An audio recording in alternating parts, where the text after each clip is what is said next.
to my knowledge, whether indefinitely or until further notice, closed down. So no trading or any type of withdrawals or deposits on the program. So it led me to thinking, what exchange? Obviously, Coinbase won't be viable.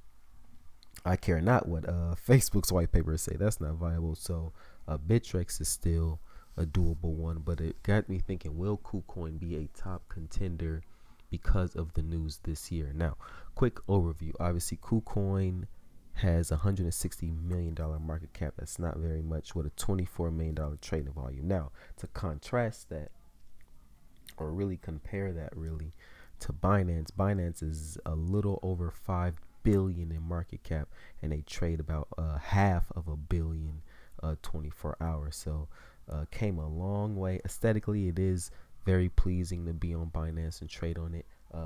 Everyone tends to know about CZ.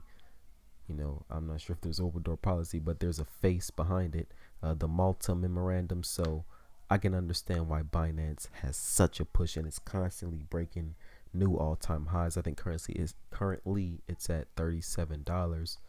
Started this year at like a little under $5. So great pick. But for us US investors, you always got to keep things spread apart, and that's why I'm scouting KuCoin. So currently at $1.80.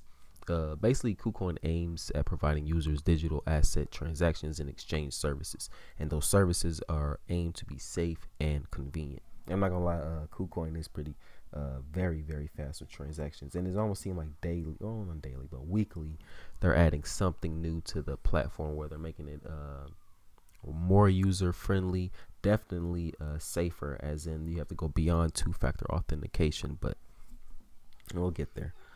So currently, I say it's a top 10 exchange. I definitely would say it's a top 10 exchange. Now the market cap may not reflect that, but we are still early in the year, gearing in. Well, first day of summer, gearing in to quarter 3, but no notable events other than September.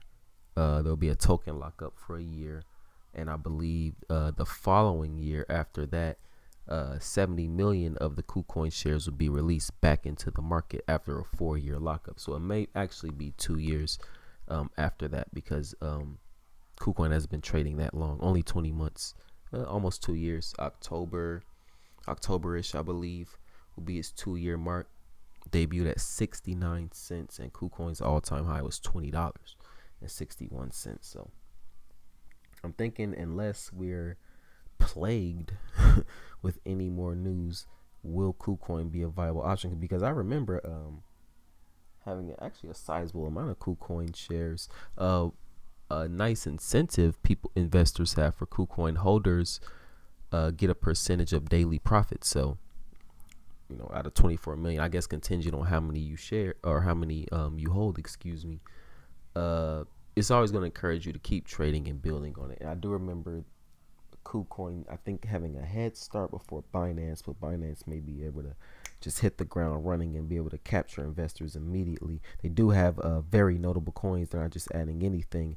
As a matter of fact, it's a strenuous process to get your coin on Binance, but rightfully so, because it's where it is today. So I don't know, unless we have any more memorandums or seizures or anything, but I do feel like KuCoin in this present time is a viable option other than Bittrex once September comes. So definitely got to move my speaking of which, KuCoin now supports Binance tokens as well, so I feel that's definitely a step in the right direction. Now, like I said, usually these videos are what crypto current events and stuff like that. I like to end the weekend with that, but that will make for a way better material for the weekend. With this Facebook nonsense, news everywhere. But I did want to end on a positive note, and maybe not definitely a positive note, but more of a reflective note. So for the XRP bag holders out there, Brad Garlinghouse basically went on the record to say XRP and Bitcoin aren't necessarily competitors. They're meant to work simultaneously. So similar to what something Charlie Lee said, right? Like, he doesn't want Litecoin to usurp Bitcoin. He wants it to work. He wants it to work with it, which makes sense. And he's long Bitcoin. He owns it, pretty sure. He's probably one of the I'm not gonna say one of the largest holders, but a pretty notable holder. And it's good to have faith in your own currency, but you also have to know what your own currency offers. I think Bitcoin and XRP are like, not necessarily apples and oranges, but I will say day and afternoon. Like it's kind of different just different vibes, different things. Uh, Moreover, I appreciate how the narratives are finally changing. So the Jamie Dimons of J.P. Morgan, the name escapes me, the CEO of Bank of America, but now finally they're not only changing their narratives, working more towards blockchain technology. So I definitely feel like this will be a year. This will be a year.